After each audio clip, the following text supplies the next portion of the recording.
आज तक लोग यही सोचकर परमेश्वर के आने का अंदाजा लगाते रहे हैं कि जब भूकंप होंगे, जब महामारियां फैलेंगी, जब सूर्य अंधियारा हो जाएगा, जब चांद रक्त सा लाल हो जाएगा, तब परमेश्वर आ जाएंगे। पर लोगों ने इस आयत की ओर बहुत कम ध्यान दिया है, जिसमें प्रभु यीशु ने कहा कि जब पूरे इजराइल में सुसमाचार फैल जाएगा तब मैं आ जाऊंगा। मत्ती अध्याय 10 में जब प्रभु यीशु अपने 12 चेलों को इजराइल के नगरों में सुसमाचार प्रचार करने के लिए भेज रहे थे, तो उन्होंने एक बहुत ही अद्भुत बात कही। मत्ती 10 उसकी 23 आयत में यीशु ने कहा, जब वे तुम्हें एक नगर में सताएं तो दूसरे को भाग जाना। मैं तुमसे सच कहता हूँ कि तुम इजराइल के सब नगरों में ना फिर चुकोगे कि मनुष्य का पुत्र आ जाएगा। यीशु मसीह ने कहा कि जब तुम पूरे इजराइल में प्रचार कर चुके होगे तो मैं धरती पर वापस आ जाऊंगा।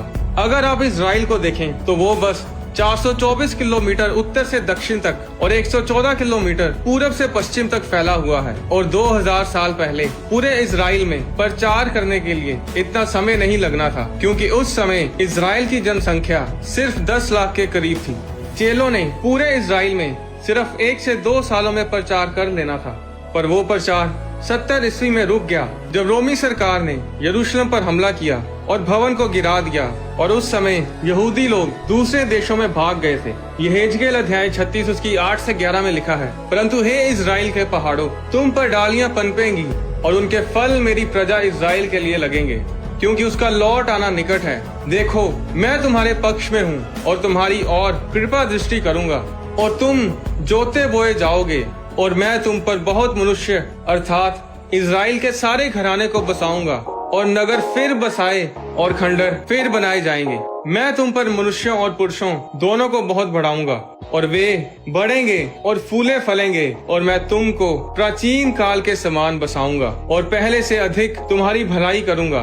तब तुम जान लोगे कि मैं यहोवा हूँ। यहेजकेल की पुस्तक के पहले भाग में परमेश्वर यहूदी लोगों को बताता है कि इजराइल उजाड़ पड़ा रहेगा जब तक उसमें विदेशी लोग रहेंगे और यहूदी लोग देश से बाहर रहेंगे। और ऐसा ही हुआ। 2000 साल तक इजराइल की जमीन बंजर पड़ी रही, बेरंग, बेढंग और पिछड़ी हुई रही।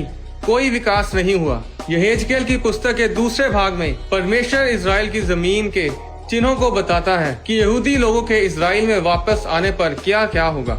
मई 14, 1948 को इजराइल स्वतंत्र देश बना और परमेश्वर का वचन पूरा हुआ कि यहूदी लोग अपने देश में राज्य करेंगे।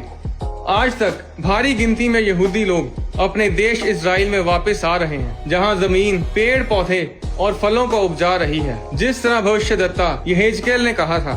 आज इजराइल को दुनिया की टेक कैपिटल भी बोला जाता है। सबसे ज्यादा साइंटिस्ट और टेक्नीशियंस इजराइल में हैं। मिलिट्री पावर में भी इजराइल सबसे आगे है, क्योंकि परमेश्वर का वचन, परमेश्वर की आशीषें इजराइल के ऊपर हैं। इजराइल को अपनी प्रार्थनाओं में याद रखें।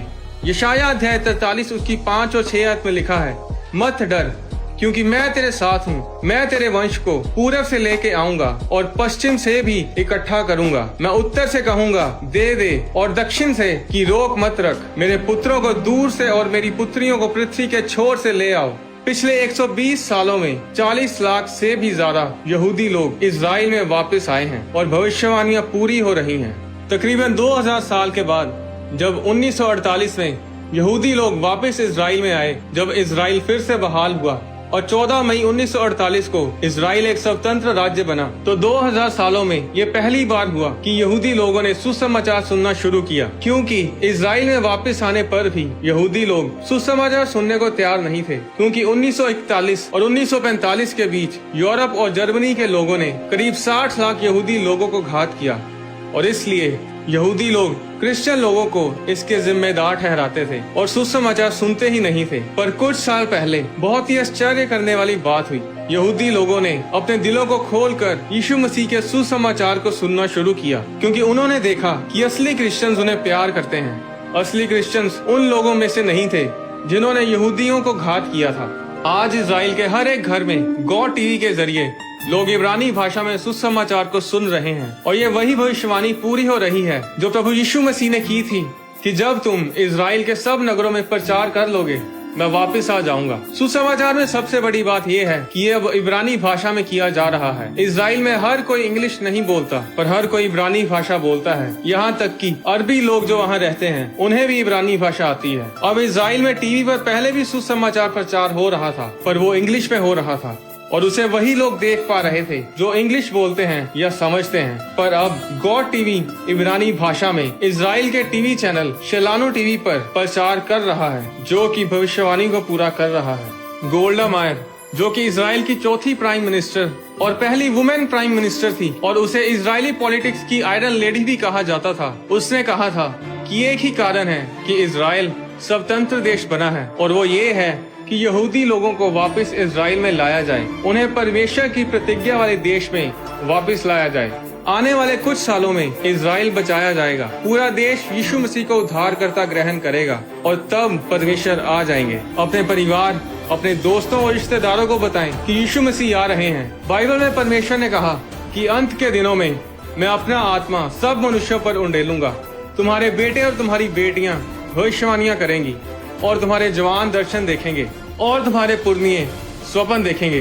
वरन मैं अपने दास और अपनी दासियों पर भी उन दिनों में अपने आत्मा में से उंडेलूंगा और वे भविष्यवाणी करेंगे। और मैं ऊपर आकाश में अद्भुत काम और नीचे धरती पर चिन्ह अर्थात लहू और आग और धुएं का बादल दिखाऊंगा। प्रभु के महान और तेजस्वी दिन के आने से पहले सूर्य अंधेरा और चांद लहू सा हो जाएगा और जो भी प्रभु का नाम लेगा वही उद्धार पाएगा। एक अविश्वासी भी बता सकता है कि दुनिया में कुछ तो अजीब हो रहा है, कुछ तो होने वाला है, पर हम जो परमेश्वर के बच्चे हैं, हम अंधेरे में नहीं हैं, हम ज्योति में हैं और यही समय है लोगों को बताने का कि तैयार हो जाओ, यीशु मसीह आ रहे हैं, परमेश्वर का आगमन बहुत निकट है। यही समय है तैयारी करने का, अपने पापों से तौबा करने का और परमेश्वर में बढ़ने का। अगर आप तैयार नहीं हैं परमेश्वर के साथ जाने के लिए तो तैयार हो जाएं। पकड़ ले अपनी बाइबल को, आ जाए अपने घुटनों पर, उपवास में, प्रार्थना सभाओं में।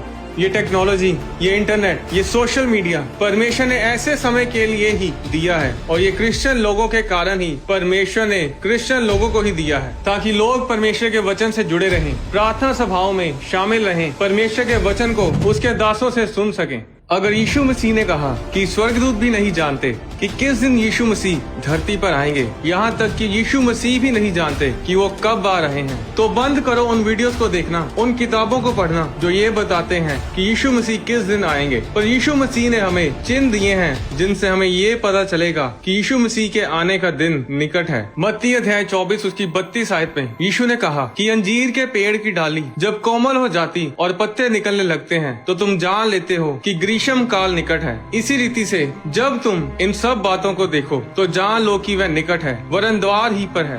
पास्टर बेनिहिन, जो कि एक बहुत अभिषिक्त परमेश्वर के दास हैं, उन्होंने एक वीडियो में ये दावा किया है कि हो सकता है कि प्रभु यीशु मसीह 2048 से पहले ही अपनी कलीसिया को लेने आए। पास्टर बेनिहिन ने कहा कि मैं उस घड़ी, उस दिन के बारे में नहीं बता रहा, क्योंकि उस दिन और उस घड़ी के बारे कोई नहीं जानता। बाइबल में चेले भी इसी बात को लेकर बहुत उत्साहित रहते थे और प्रभु यीशु से उस दिन के बारे में पूछते थे, पर प्रभु यीशु ने कहा कि उस दिन, उस घड़ी के बारे परमेश्वर पिता के अलावा कोई नहीं जानता। 1 थिस्सलुनीकियों अध्याय 5 उसकी 2 में लिखा है कि जैसे रात को चोर आता है वैसे ही प्रभु का दिन आने वाला है, जब लोग कहते होंगे कुशल है और कुछ भय नहीं, तो उन पर एकाएक विनाश आ पड़ेगा, जिस तरह गर्भवती पर पीड़ा, और वे किसी रीति से ना बचेंगे। पर हे भाइयों, तुम तो अंधकार में नहीं हो कि वह दिन तुम पर चोर के समान आ पड़े, क्योंकि तुम सब ज्योति की संतान और दिन की संतान हो।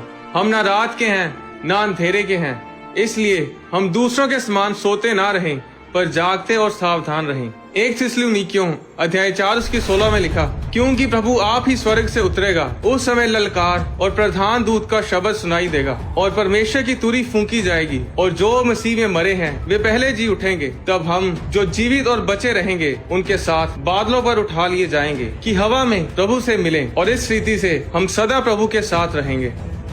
हम नहीं जानते कि दुनिया का अंत किस दिन होगा या फिर प्रभु यीशु मसीह दोबारा कब आएंगे, सिर्फ परमेश्वर पिता जानते हैं। पर प्रभु यीशु मसीह ने हमें ऐसे चिन्हों और समयों के बारे में बताया है जब प्रभु यीशु मसीह बड़ी सामर्थ और महिमा के साथ बादलों में आते दिखेंगे। मायने ये करता है कि हम तैयार हैं या नहीं। अगर परमेश्वर कल आ जाए 1 साल बाद आ जाए या फिर 20 साल बाद आ जाए, तो क्या हम यहीं धरती पर रहना चाहेंगे या फिर परमेश्वर के साथ स्वर्ग में जाना चाहेंगे? या फिर अगर हम उस दिन को देखने तक जीवित ना भी रहें, तो क्या हम मरने के बाद स्वर्ग में जाना चाहते हैं या फिर नर्क में, जहाँ रोना और दांतों का पीसना है? चाहे जो भी हो, हम परमेश्वर के साथ तभी उठा लिए जाएंगे अगर हम परमेश्वर के साथ वफादार हैं। मरने के बाद हम स्वर्ग में तभी जाएंगे अगर हम वफादार हैं, अगर हम प्रभु यीशु मसीह को अपना उद्धारकर्ता ग्रहण किए हुए हैं। आने वाली वीडियोस में मैं आपको बताऊंगा कि दानियल यरूशलेम की ओर ही खिड़की खोलकर प्रार्थना क्यों करता था। क्यों जब हम आत्मिक चर्चेस में प्रार्थना करते हैं तो उसका उत्तर हमें जल्दी मिलता है। क्यों जब हम आत्मिक चर्च में जाते हैं तो हमें अलग सी शांति महसूस होती है। जब याकूब ने स्वप्न देखा था कि एक सीढ़ी पृथ्वी पर खड़ी है और उसका सिरा स्वर्ग तक पहुंचा है और परमेश्वर के दूत उस पर से चढ़ते उतरते हैं, वो स्वर्गदूत ऊपर नीचे क्यों आ जा रहे थे? क्यों इजराइल इतना आशीषित है? यहूदी लोगों का भविष्यवाणियों के साथ क्या लेना देना है? परमेश्वर ने इजराइल को इतना ऊंचा, इतना आशीषित क्यों किया है? इतना छोटा देश होने के बावजूद भी क्यों इजराइल मिलिट्री पावर में सबसे आगे है? बाइबल से जुड़ी और भी वीडियोस को देखने के लिए हॉली स्पिरिट प्रोडक्शंस चैनल को सब्सक्राइब करें। परमेश्वर आपको आशीष दे।